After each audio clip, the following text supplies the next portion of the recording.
جو بھی مسلمان ہے اس نے کلمہ پڑھ لیا اور اس نے اللہ کی توحید کا اقرار کر لیا، اس کا دل بھی اس کو نیکی کی دعوت دیتا ہے، اس کا دماغ بھی اس کو نیکی کی دعوت دیتا ہے۔ پھر یہ انسان ہے کہ کچھ انسان اپنی بدعملی کی وجہ سے اپنے ان جسموں پر اور ان اعضاء پر اپنے اختیار کی بجائے شیطان کو اختیار دے دیتے ہیں، جس کی وجہ سے دل سے یا دماغ سے غلط قسم کے خیالات آنا شروع ہو جاتے ہیں، دل کے اندر غلط طرح کی خواہشات پیدا آنا شروع ہو جاتی ہیں۔ اور یہ اس صورت میں ہوتا ہے کہ جب انسان اپنے دل پر اپنا کنٹرول نہ کرے، اختیار نہ رکھے، اور اپنے دماغ پر اپنا کنٹرول اور قدرت نہ رکھے، تب انسان کے دل و دماغ پر شیطانی اثرات بیٹھ جاتے ہیں، جس کی وجہ سے اس کے دل میں گناہ کی خواہش بڑھ جاتی ہے اور اس کے دماغ میں اس گناہ کو کرنے کے طریقے آنا شروع ہو جاتے ہیں۔ حالانکہ ہونا یہ چاہیے کہ دل میں اللہ اور اس کے رسول کی محبت اس قدر آ جائے کہ شیطانی وساوس یا شیطان کے اثرات وہاں پر مرتب ہی نہ ہو، وہاں پر اس کو جگہ ہی نہ ملے۔ اور جب ہمارے دل کی زمین پر جگہ خالی ہے، اللہ اور اس کے رسول کی محبت یا تو بڑی تھوڑی ہے یا ہم اس کو اجاگر نہیں کرتے، تو دل کی زمین جب خالی ہوتی ہے تو شیطان اپنے اثرات ڈالنا شروع کر دیتا ہے۔ جیسے مشہور حدیث مبارکہ ہے، اللہ کے نبی حضرت محمد رسول اللہ صلی اللہ علیہ وسلم نے فرمایا کہ انسان وَكَانَ الْإِنسَانُ ضَعِيفًا، قرآن میں آتا ہے کہ انسان کو ہم نے کمزور پیدا کیا ہے،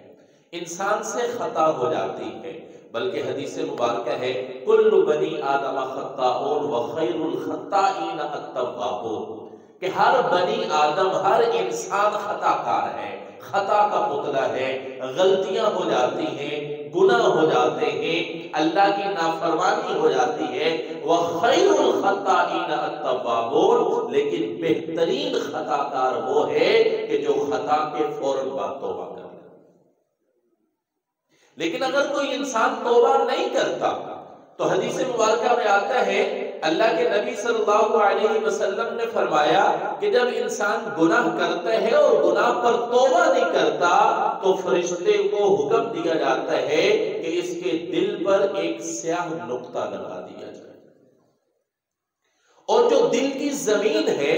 گناہ کرتا رہتا ہے، گناہ کرتا رہتا ہے، توبہ نہیں کرتا، اللہ کی محبت کو محسوس نہیں کرتا، تو اس کا سارے کا سارا دل سیاہ ہو جاتا ہے، جس کا نتیجہ یہ نکلتا ہے کہ نیکی کے جذبات پیدا نہیں ہوتے، نماز پڑھنے کو دل نہیں کرتا، قرآن پڑھنے کو دل نہیں کرتا، اللہ اور اس کے رسول کی بات سننے کو دل نہیں کرتا، دل کے اندر گناہ کی خواہش بڑھ جاتی ہے، گناہ کے طریقے دماغ میں آنا شروع ہو جاتے ہیں، شیطان اپنا گھر بنا دیتا ہے انسان کے دل کو۔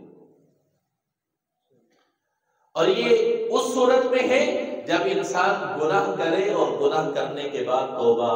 نہ کرے، اور اگر انسان توبہ کر لیتا ہے تو اللہ کے نبی صلی اللہ علیہ وسلم کی ایک حدیث مبارکہ ہے التائب من الذنب کمن لا ذنب لہ، کہ جو انسان توبہ کر لیتا ہے اس کے نامہ اعمال سے وہ گناہ اس طرح مٹا دیا جاتا ہے کمن لا ذنب لہ، کہ جیسے کہ اس انسان نے پوری زندگی یہ گناہ نہ کیا، اس کا نام و نشان تک مٹا دیا جاتا ہے اس کے نامہ اعمال میں سے، جو انسان توبہ کر لیتا ہے۔ اور جو توبہ نہیں کرتا دل سیاہ ہو جاتا ہے، دل مردہ ہو جاتا ہے، اور وہاں پر انسان کے لیے نیکی کے جذبات ختم ہو جاتے ہیں اور وہ انسان اللہ کی محبت کو محسوس نہیں کرتا۔ حالانکہ یہ جو دل ہے نا، دل یہ محبت کی چیز ہے، یہاں پر محبت ہوتی ہے، اور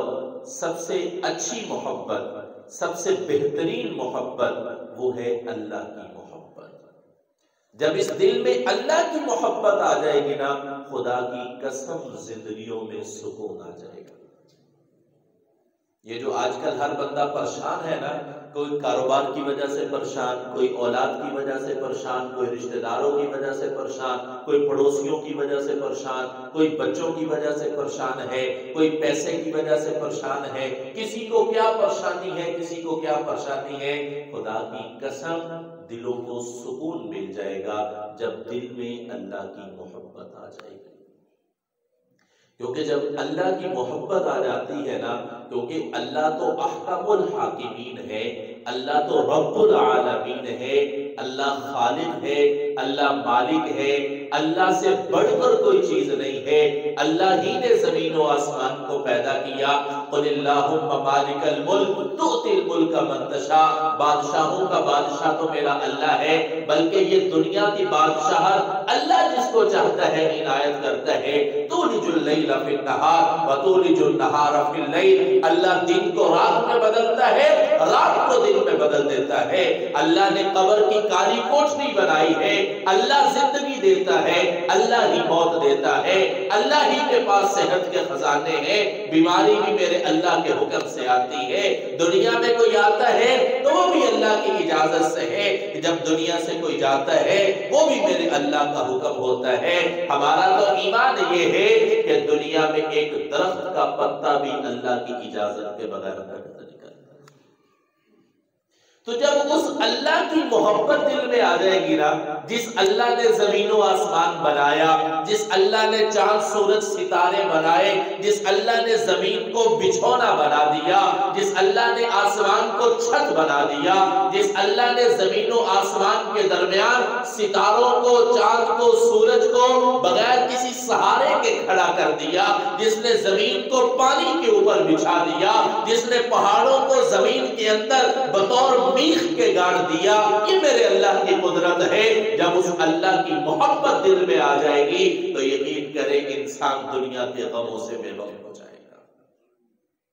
قرآن مجید کے اندر آتا ہے، یا ایھا الذین آمنوا اتقوا اللہ حق تقاتہ ولا تموتن الا وانتم مسلمون۔ میں یہاں پر ایک جملہ عرض کرنے لگا ہوں کہ ہم لوگ نہ یقین کریں، کچھ لوگ تو اللہ معاف فرمائے ہم لوگ بڑے دین سے دور جا چکے ہیں، بہت دین سے دور جا چکے ہیں۔ یہی وجہ ہے کہ ہم ایمان کی مٹھاس کو، اللہ کی محبت کو محسوس نہیں کرتے کہ ایمان کی مٹھاس کیا چیز ہے، اللہ کی محبت کیا چیز ہے۔ یہ ایمان سے دوری کی ایک وجہ ہے۔ اب یہ جو آیت مبارکہ میں نے آپ کے سامنے پڑھی ہے، یا ایھا الذین آمنوا اتقوا اللہ حق تقاتہ ولا تموتن الا وانتم مسلمون، کہ اے ایمان والو اللہ سے اس طرح ڈرو جس طرح اللہ سے ڈرنے کا حق ہے۔ حق تقاتہ ولا تموتن الا وانتم مسلمون، اور اللہ کی اس طریقے سے عبادت کرو کہ جب تمہارا موت کا وقت آ جائے تو آخری وقت کے اندر بھی تم مسلمان رہنا۔ ایسا نہ ہو کہ اللہ کی عبادت سے غفلت اختیار کر کے آخری وقت کے اندر ایمان سے ہاتھ دھو بیٹھو۔ اور جو سورہ بقرہ کے اندر آتا ہے، والذین آمنوا اشد حبا للہ، اہل ایمان کی علامت یہ ہے۔ اب اس سے یہاں پر ایک بات یہ سمجھ میں آتی ہے کہ اللہ تعالیٰ نے محبت کے درجے رکھے ہوئے ہیں۔ ایک ہے عام روٹین کی محبت، ایک ہے محبت کے اندر اضافہ ہو جانا، لیکن یہاں پر جو اللہ تعالیٰ فرما رہے ہیں والذین آمنوا اشد حبا للہ، کہ اہل ایمان کی علامت یہ ہے کہ عام انسانوں سے محبت کے درجات مختلف ہوں، لیکن جب اللہ سے محبت کی بات آ جائے، آمنوا اشد حبا للہ، اہل ایمان وہ ہوتے ہیں جو اللہ سے شدید طرح کی محبت کرتے ہیں۔ اور شدید محبت کی علامت یہ ہے کہ من احب للہ وابغض للہ واعطى للہ ومنع للہ فقد استکمل الایمان، کہ دنیا کے اندر ہر کام کے اندر اللہ کی محبت کو سامنے رکھا رکھا جائے، رشتہ داری میں اللہ کی محبت کو سامنے رکھا جائے، دوستی میں اللہ کی محبت کو سامنے رکھا جائے، سخاوت میں اللہ کی محبت کو سامنے رکھا جائے، عبادت میں اللہ کی محبت کو سامنے رکھا جائے، اپنے ہر عمل میں جب یہ انسان اللہ کی محبت کو سامنے رکھتا ہے تو وہ اس آیت کا مصداق بنتا ہے جس کے بارے میں اللہ فرماتا ہے والذین آمنوا اشد حبا للہ، کہ اہل ایمان کی علامت یہ ہے کہ وہ اللہ کے لیے شدید محبت کا تقاضا رکھتے ہیں۔ عام محبت نہیں ہے، وہ چوری کھا کر نا خون دینے والے وہ کہتے ہیں نا مجنون اور ہے اور چوری کھانے والے مجنون اور، ہم لوگ نہ یقین کریں چوری کھانے والے مجنون۔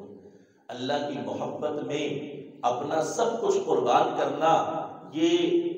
بس اللہ تعالیٰ قسمت والوں کو یہ توفیق دیتا ہے، اور جس کو یہ توفیق ملتی ہے اس کا بیڑا پار ہو جاتا ہے، اور اللہ توفیق اسی کو دیتے ہیں جس کے اندر سچی طلب ہوتی ہے، جو اللہ سے مانگتا ہے کہ یا اللہ ہمیں اپنی محبت نصیب فرما، اے اللہ ہم تیری محبت میں جینا چاہتے ہیں، تیری ہی محبت میں مرنا چاہتے ہیں، اے اللہ ہمیں اپنے ہر عمل کے اندر اپنی محبت کے ساتھ جو ہے وہ منسلک فرما۔